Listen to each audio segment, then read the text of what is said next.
তো তো ভাই রিল ভিডিও থেকে টাকা ইনকাম বন্ধ। এই যে দেখতে পাচ্ছেন, এই ভাইটি রিল ভিডিও নিয়ে প্রতিনিয়ত কাজ করতো।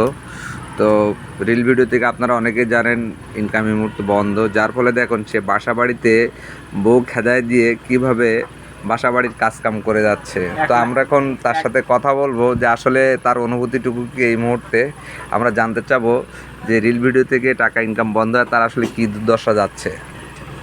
তো দর্শকবৃন্দ, এই ভাইয়ের কিন্তু 5 লাখের উপরে ফ্যান ফলোয়ার পেজ রয়েছে। তো দেখেন তার কিন্তু এখন এই পেঁয়াজ কিংবা মরিচ কাটতে কাটতে তার এখন নাকের জল চোখের পানি এক হয়ে যাচ্ছে। তো ভাই এখন রিল ভিডিও থেকে টাকা ইনকাম বন্ধ হয়ে গেছে, যার ফলে আপনি এইগুলান করছেন বলছেন, আসলে কীরকম বন্ধ হয়ে গেছে আমরা জানতে চাচ্ছি, মানে একেবারেই কি বন্ধ টোটালে? তো ভাই রিলস ভিডিও ইনকাম এত পরিমাণে বন্ধ হয়ে গেছে যে আমি সকালে আধা ঘন্টা দুধ বিক্রি করি, আচ্ছা, বিকালবেলা বলে এই পেঁয়াজ রসুন কাটি। আচ্ছা, পেঁয়াজ রসুন কেটে কি এগুলান কি বাসায় রান্না করবেন নাকি পেঁয়াজু বানিয়ে রাস্তা বিক্রি করবেন? হালকা করে আধা ঘন্টা দুধ দিয়ে যখন আমি পেঁয়াজু ভাজি ভাই, হ্যাঁ হ্যাঁ, আমার দোকানের সামনে ভাই হ্যাঁ, এত পরিমাণ ভিড় হয় ভাই।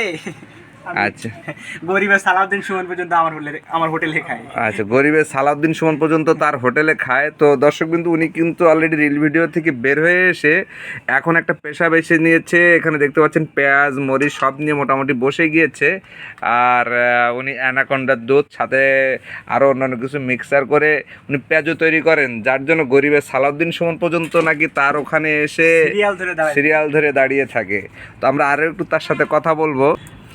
এই পেঁয়াজ রসুন কাটাকাটির পাশাপাশি আর কি কি পেশায় এই মুহূর্তে ব্যস্ত রয়েছে? আচ্ছা, আপনি কি এই শুধু এই কুলান কাটাকাটি করেন নাকি অন্য কোনো কাজ কাম করতেছেন এখন? এখন ওই রাত হলে একটা ব্যাগ নিয়ে বেরিয়ে যায়, যেখানে দেখি কেউ নেই মনে করেন সেটা চালান করতে। ও আচ্ছা আচ্ছা, তার মানে বুঝতে পারছেন, রাত হলে সে একটা ব্যাগ নিয়ে বের হয়ে যায়, যেখানে কেউ থাকে না সেখান থেকে সে সেটা চালান করে দেয়। তার মানে তার অবস্থা বুঝতে পারছেন এখন? আমার কোনো ব্যবসা পরিণতি হয়নি। আচ্ছা, তার ব্যবসার কোনো কিন্তু ডিমোশন নেই, কারণ তার আবার ভুলু ভাইকে খাওয়াতে হয়।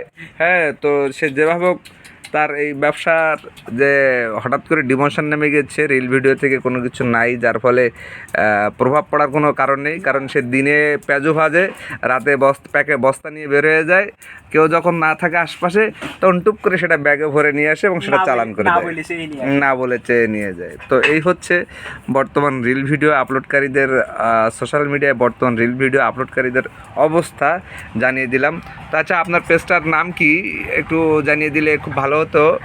না, আচ্ছা, উনি গোপন রাখতে চাচ্ছে সম্ভবত। তো যাই হোক, আমি ওনার পেজটাকে মেনশন করে দেবো, আপনারা ঘুরে আসবেন, দেখে আসবেন। মিলিয়ন মিলিয়ন ভিউয়ে তার মাত্র ইনকাম হচ্ছে $1 $2 এরকম একটা অবস্থা। তো আপনাদের কী অবস্থা অবশ্যই জানাবেন। তো আজকে ছিল এই মিস সাবিরের রিল ভিডিও থেকে ইনকাম না হওয়ার আর পরবর্তী জীবনযাপন সম্পর্কে আমরা দেখিয়ে দিলাম। তো আপনাদের কী অবস্থা অবশ্যই জানাবেন।